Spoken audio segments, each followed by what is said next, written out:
Hi guys! Today we're going to talk a little bit about soldering iron and solder safety before we get to actual soldering.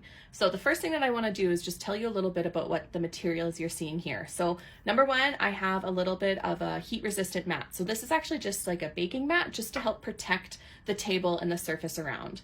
Now you can also see with my soldering iron, I know it's going to get hot once it's plugged in and started to heat up. So I always want to make sure the space around it is clear. So that would be from paper instructions, any other materials that might be touching the end of our soldering iron and heating up. Now, you can see from what I'm wearing today, I have long sleeves. That's something else I want us to be aware of. So in my case, I'm gonna roll my sleeves up just to get rid of any of that extra material, loose sleeves, strings on your sweaters, if our hair is down, making sure that we're kind of tucking that all away and we're being aware of our space around us when we're handling our soldering iron. Now, you can also see here we have our solder, we have a wet sponge, we have our soldering iron stand, and our soldering iron. So when we're looking at our soldering iron, for mine, we can see that it's plugged in and turned on by this red flashing light. Every iron might be a little bit different, but when we want to think of handling our iron safely, this handle piece is going to remain cool. Now, if your iron has been plugged in for a really long time, it might be a little bit warm in this middle section, and then this end is going to be very hot.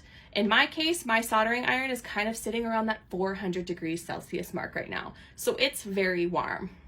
Now, this is the soldering stand that came with my soldering iron.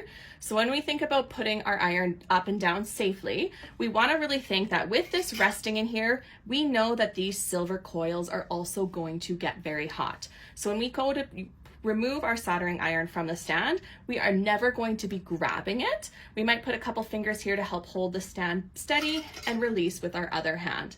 Even though our iron is away, this stand is still going to remain hot for a few seconds. We just want to be aware of that space. Now, the wet sponge is going to help us kind of clean off our soldering iron. So mine is nice and silver and shiny right now, but if I want to push down, you might hear a little bit of that sizzle. You can see that that would be that opportunity for us to clean off any excess solder from a previous soldering iron, or as we start soldering, to kind of clean it off in between solders. Now, when we go to handle our soldering iron, I am right-handed. I hold my pen and pencil in my right hand, so I like to hold my soldering iron in that hand. That also frees up my left hand to then hold my solder. So I'm going to pick up my iron with my right hand, and then I'm going to have my solder in my left hand.